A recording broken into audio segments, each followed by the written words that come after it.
6 മണിക്കൂറോളം സ്വിഗ്ഗി ഓടി എടുത്ത് ഞാൻ ഉണ്ടാക്കിയ പൈസ എങ്ങനെ ഞാൻ എന്റെ ഡ്രീമിലേക്ക് ഇൻവെസ്റ്റ് ചെയ്യുന്നെന്ന് കാണിച്ചു തരാം. വാ. മുമ്പത്തെ വീഡിയോയിൽ ഞാൻ പറഞ്ഞിരുന്നു എന്റെ അഡ്വാൻറ്റേജസുകളിൽ ഒന്നാണ് സ്കൂട്ടർ എന്നുള്ളത്. എന്നാൽ പിന്നെ സ്കൂട്ടർ ഉപയോഗിച്ച് കുറച്ചെങ്കിലും പണം സമ്പാദിക്കാൻ പറ്റുന്ന ഒരു മാർഗ്ഗമാണ് ഫുഡ് ഡെലിവറി എന്ന് പറയുന്നത്. സ്വിഗ്ഗിയിൽ PhD ഉള്ള കൂട്ടുകാരൻ ആഷിഖിനെ വിളിച്ചുകൊണ്ട് ആദ്യത്തെ ദിവസം ഞാൻ ഓടാൻ പോയി. അങ്ങനെ ആദ്യത്തെ ദിവസം 2.25 മണിക്കൂറോളം ഓടിക്കൊണ്ട് എനിക്ക് കിട്ടിയത് 361 രൂപയാണ്. രണ്ടാമത്തെ ദിവസം 3.25 മണിക്കൂറോളം ഓടിക്കൊണ്ട് എനിക്ക് കിട്ടിയത് 470 രൂപ.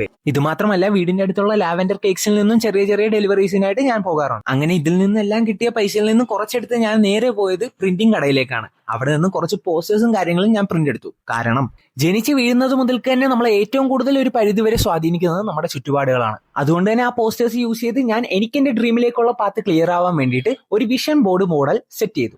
അതുപോലെ തന്നെ ആ പൈസയിൽ കുറച്ച് ഉപയോഗിച്ച് ഞാൻ ഒരു ബുക്ക് കൂടി വാങ്ങി. ആ ബുക്കിൽ ഞാൻ കറക്റ്റ് ആയിട്ട് എനിക്ക് ഡെയിലി എത്ര ഇൻകം വരുന്നുണ്ട്, എത്ര ചെലവായി പോകുന്നുണ്ട്, എനിക്ക് എത്ര സേവിങ്സ് ഉണ്ടെന്നുള്ള കാര്യങ്ങൾ റെക്കോർഡ് ചെയ്യാൻ തുടങ്ങി.